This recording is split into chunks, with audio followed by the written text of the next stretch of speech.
Hi everyone, this is Denise with Liquid Color. Thanks for joining us on Color Spotlight today, where we're going to be taking a look at burnt sienna. Just the quick down and dirty information about burnt sienna that you can find on most paint tubes is that it's made from PBR7. It is semi-transparent to semi-opaque. It is granulating, low staining color that has excellent light fastness, but stay tuned for more information about this pigment. Burnt sienna is one of four main varieties of clay containing natural iron oxides, all labeled with pigment number PBR7. Its natural state of raw sienna is an earthy yellow color which deepens to a reddish brown when it is heated.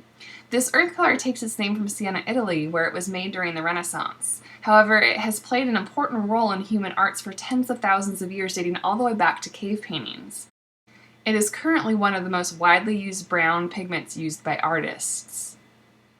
In the 1940s, the traditional sources of sienna that were harvested in Italy were depleted, and today much of what we use has been harvested in Sardinia, Sicily, and the Appalachian Mountains.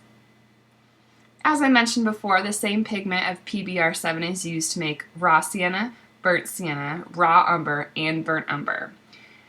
And let's go ahead and break that down if we want to get really technical. Raw sienna is the natural version of this clay pigment that is just natural iron oxide.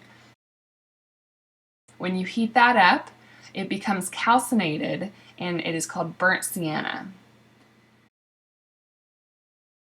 Raw umber is a natural iron oxide that has a higher manganese content in it. It is darker than raw sienna. And burnt umber is the heated version of raw umber, which is the calcinated natural iron oxide that has more manganese in it. In a couple of brands, namely Winsor and Newton, burnt sienna is made from a synthetic pigment called PR101.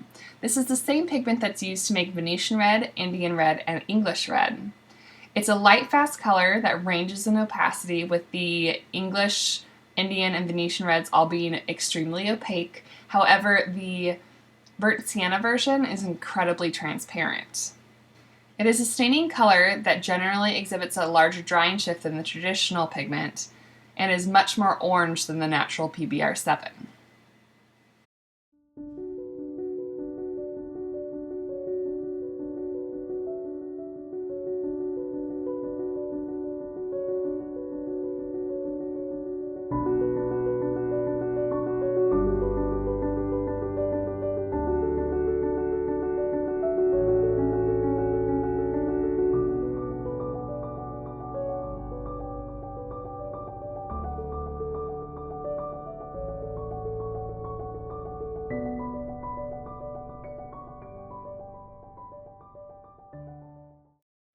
Today we're going to be focusing on burnt sienna made from PBR7.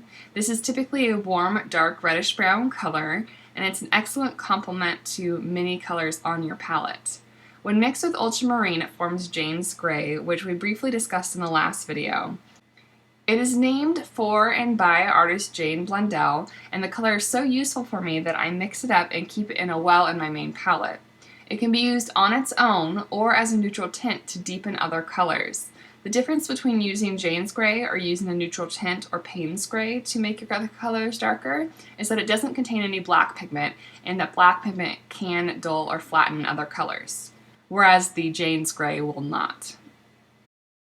When mixed with greens, it creates beautiful, warm, earthy colors that are great for use in landscape painting and foliage. Here's a mixture with sap green, and then we'll take a look at phthalo green.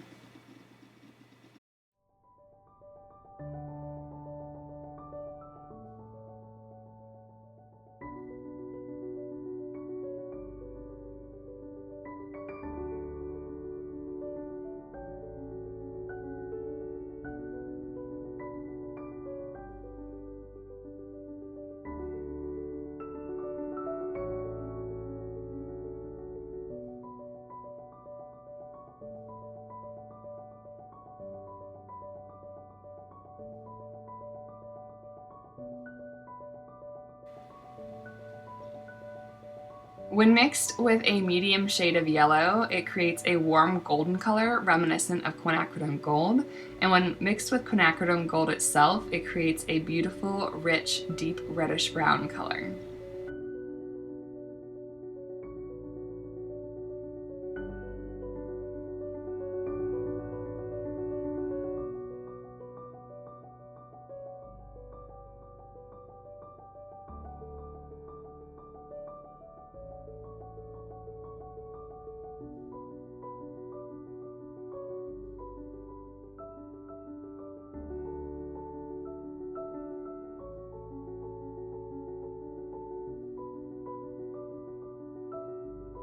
I thought a horse would be appropriate in showcasing the burnt sienna.